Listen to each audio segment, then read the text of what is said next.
ഏട്ടാ ഏട്ടാ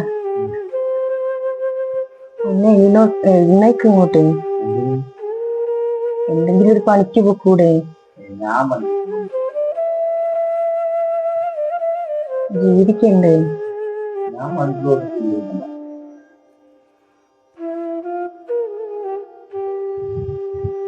ഏട്ടനും ഏട്ടത്തേക്ക് അതും ഇതൊക്കെ പറയാൻ തുടങ്ങുന്നുണ്ടെന്നെ. ഞാൻ എന്ത് ചെയ്യാണിങ്ങനെ? ഞാൻ പഠിച്ചുകൊണ്ടിരുന്നത് എന്റെ കാര്യം നോക്കി അമ്മയുടെ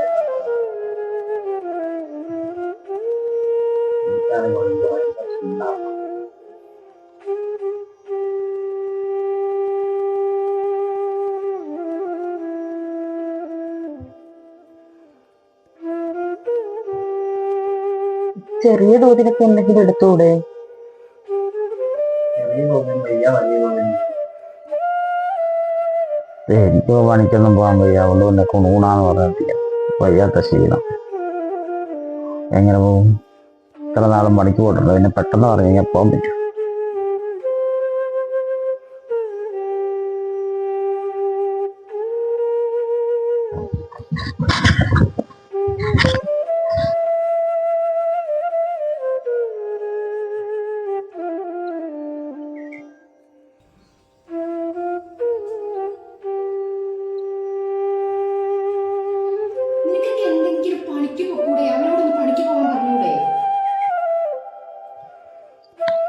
എന്റെ മക്കളും കൂടെ തിന്നേണ്ട വിധമാണ് നിങ്ങൾ രണ്ടും കൂടെ തിന്നോണ്ടിരിക്കുന്നത്.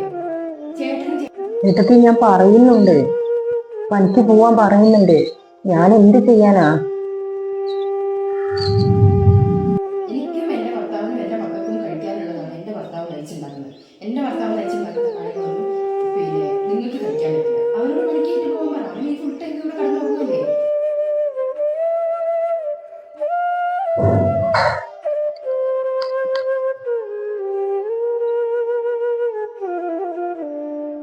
എന്റെ ഭർത്താവിനോട് നീ പണിക്ക് പോകാൻ പറയണം. അല്ലെങ്കിൽ കല്യാണം കഴിക്കാൻ പാടില്ലായിരുന്നു. നീ എന്ത് വേണ്ടിയിട്ടാണ് കല്യാണം കഴിച്ചു വന്നത്? ഇവിടുത്തെ സ്ഥിതികൾ മൊത്തം നീ അന്വേഷിച്ചിട്ടാണോ കല്യാണം കഴിച്ചത്? അല്ലല്ലോ.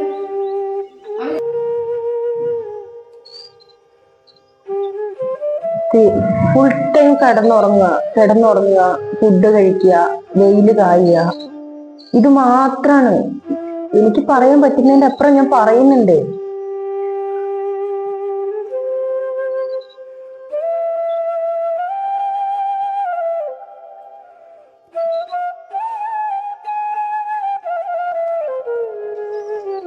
അതറിയോ?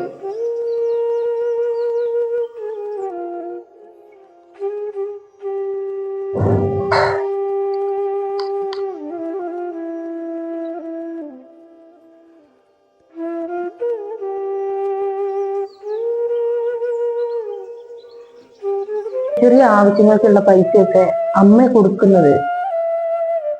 അങ്ങനെയൊക്കെ ഒരു മകനെ ജീവിപ്പിക്കാൻ പാടില്ല. അതിലെന്താ കാര്യമുള്ളേ? എപ്പോഴും ഏട്ടൻ തന്നെയല്ലേ ഞങ്ങളെ നോക്കേണ്ടത്? അത് ഏട്ടത്തിക്ക് അറിയാലോ. ഏട്ടൻ ഇപ്പൊ ഏട്ടത്തിനെ നോക്കുന്നുണ്ട്. അതുപോലെ തന്നെ എന്റെ ഭർത്താവ് എന്നെ നോക്കണമെന്ന് എനിക്കും ആഗ്രഹമില്ലേ?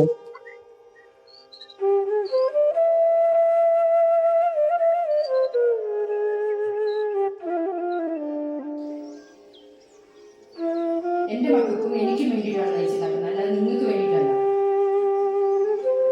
നിങ്ങൾക്കൊരു കുട്ടി ഉണ്ടായി, എന്ത് ചെയ്യും നിങ്ങൾ? അവരെ കൂടെ ഞങ്ങൾ നോക്കണമെന്നാണോ പറയുന്നത്?